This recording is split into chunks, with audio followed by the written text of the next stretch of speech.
도르코 2021년도 실적을 스루프트 회계로 분석을 해서 소개를 하도록 하겠습니다. 매출 23.2% 증가했고요. 영업이익 90.4%가 증가했습니다. 도르코는 국내 외국계 면도기가 시장을 장악하기 전에 국내 유일하게 면도기를 생산하던 업체였는데 거의 유명무실해졌다가 다시 살아난 기업으로 그렇게 판단이 됩니다. 현재로선 비상장 기업이고요. 이 도르코 실적 내용이 궁금해져서 한번 비상장 기업을 찾아봤습니다. 유튜브 상으로 광고를 회사가 하고 있네요. 도르코, 도르코라고 표현해야죠. 예, 조진웅 탤런트가 모델로 나와서 면도기 모델로서 하는 15초짜리 영상이네요. 네, 배우라서 잘생기긴 했네요. Keep the face. 면을 지켜라. 체면을 지켜라. 그 표현이 어떤지. Keep the face. 네. 도르코, 페이스, 3D 모션. 그 다음에 이제 시칼도 있고 여러 가지 또 펜, 요리 펜도 만들고 그런 업종이네요. 제가 집에 쓰고 있는 칼도 요거하고 똑같습니다. 요거 도르코 시칼을 쓰고 있습니다. 네.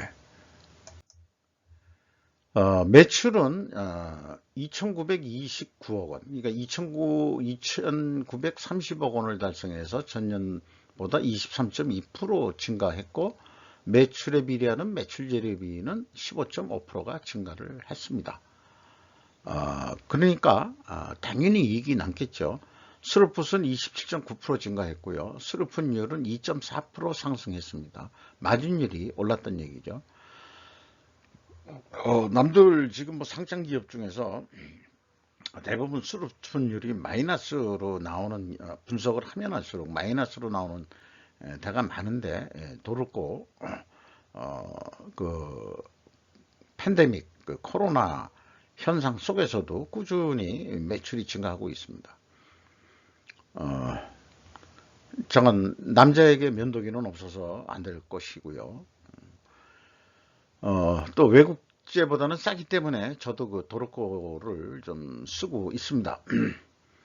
운영비용은 21.4%가 증가해가지고 생산성이 0.66포인트 상승했습니다. 매출 영업이익이 269억 원으로서 그러나 이제 원가회계 영업이익보다는 15억 원이 적은 수치입니다. 역시 이것도 가공비 배부 재고자산이 증가했기 때문입니다.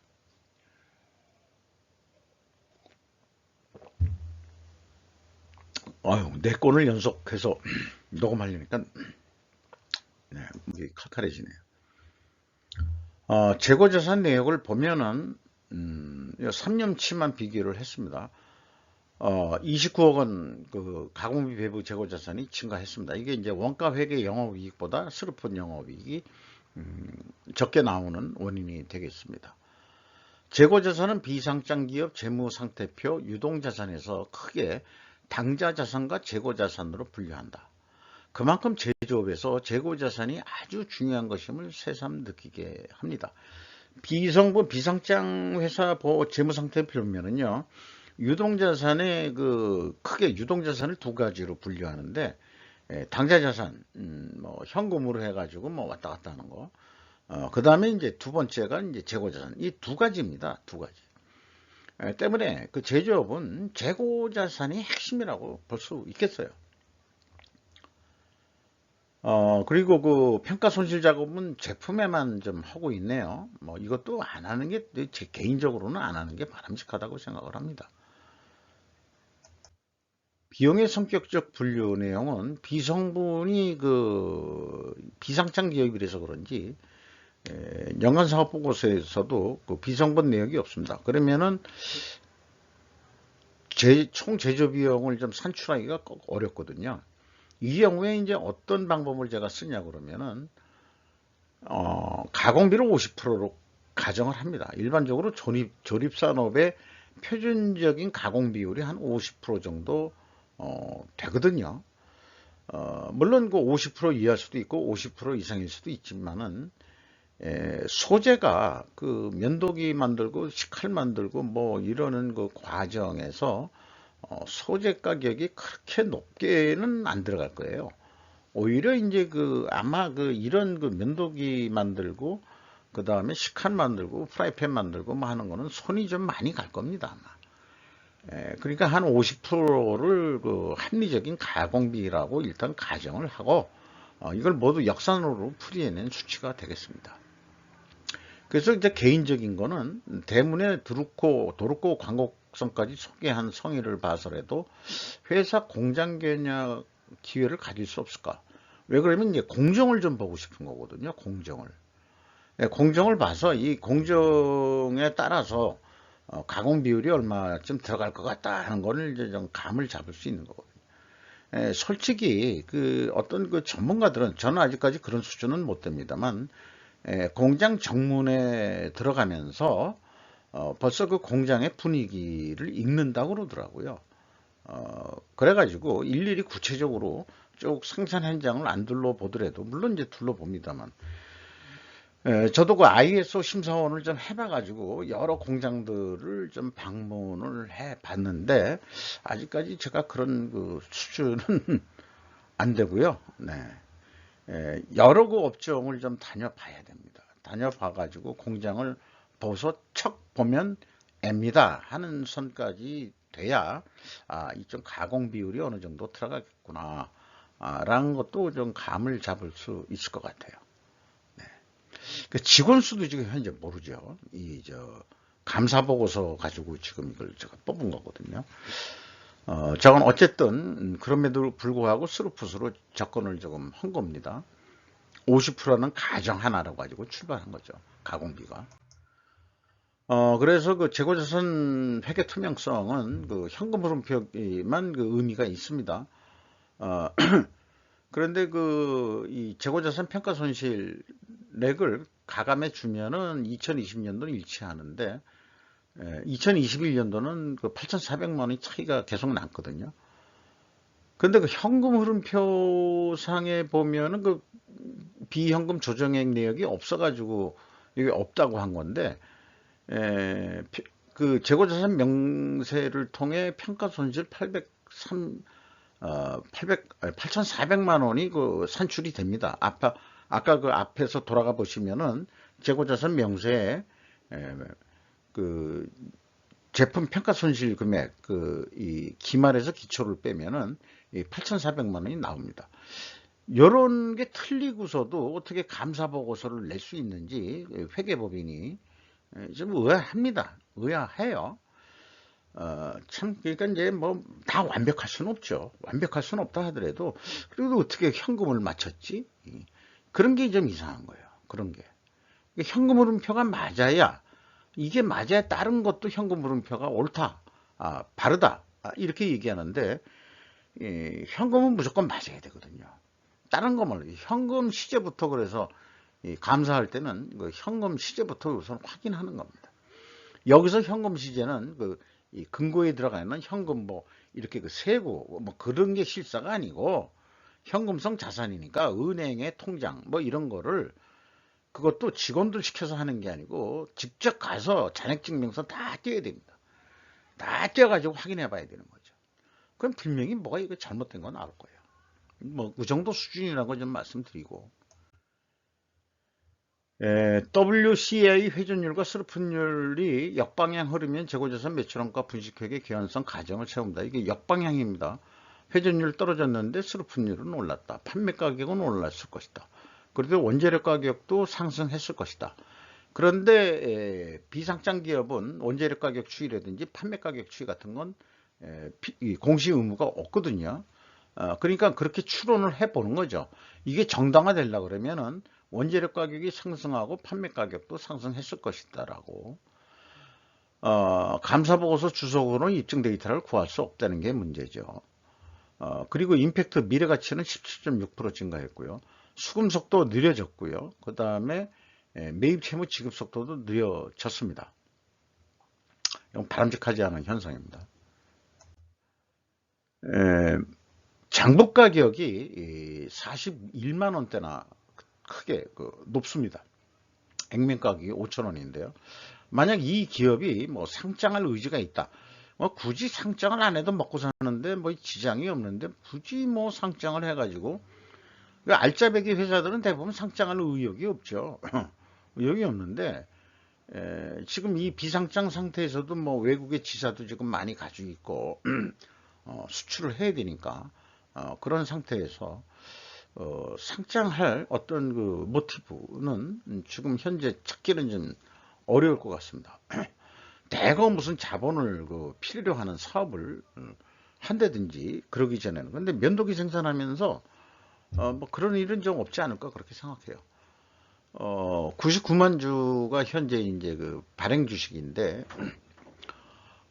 홍주식 씨가 51.38%를 가지고 있고요. 계림장학재단이라는 데가 있네요. 홍건희 씨, 강태랑 씨, 뭐 이영유 씨 등등 해가지고 주주가 구성되어 있습니다. 이렇게 해서 연간 2022년도 매출액을 예상을 해보면은 요거 연간 그 매출 예측하는 게 참 재미있어요. 제도 좀 알고리즘을 나름대로 좀 끙끙거리고 합리적으로 만들어 보겠다고 한 건데, 일단 그 A 프랜 단계에서 판매 관리비를 한 30% 인상하는 거로, 증가하는 거로 합니다. 판매 관리비를. 작년 실적을 보고서 그렇게 보는 거죠. 그리고 영업이익도 좀 90%더 좀 이익을 더 내보자. 그러면은 한 3,785억 원 정도 매출을 일으켜야 된다. 이렇게 나오는데, 요 경우에 이제 그 매출원가 프레임을 어떻게 잡았냐 그러면 생산 재료비가 20% 인상된다. 또 증가한다. 인상 및 증가한다. 가공비도 20% 인상 및 증가된다. 이렇게 보고 재고는 15% 증가한다. 이렇게 해서 총 제조 비용을 뽑고 그 다음에 이제 그 매출원가를 2,500원으로 산출을 해서 2,500원을 반영했을 때 매출액은 3,784억 원을 해야 된다. 이런 게 이제 계산이 되는 거죠. 이것도 어떤 납품으로 그 비율을 한다고 그러면은 어떤 B2B 거래로서 38만 원짜리 견적을 냈는데 38만 원에 계약이 되면은 뭐 우수리 떼고 그대로 뭐 예상한 대로 남습니다. 그리고 재고가 이 경우에 이제 15% 증가한다고 봤을 때 이제 이렇게 된다는 얘기죠.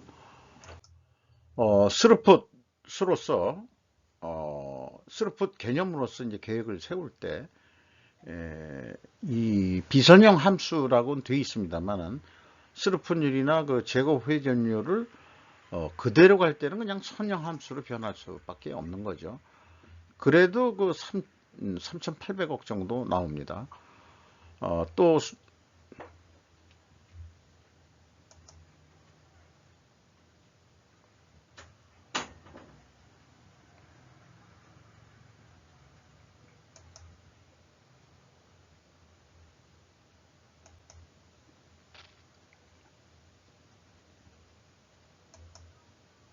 예, 중간중간에 그 저장하냐고 좀 끊겼다가 하는 게 있어서 죄송하게 생각합니다.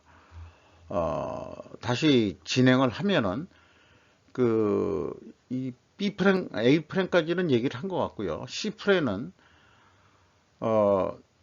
손익분기점 방식입니다. 그 영업이익을 90% 증가한다고 보고 운영비용, 판매관리비하고 가공비 두 개 합쳐가지고 25%가 증가한다고 그렇게 예상을 하면은 3,932억 원 정도 매출을 해야 된다.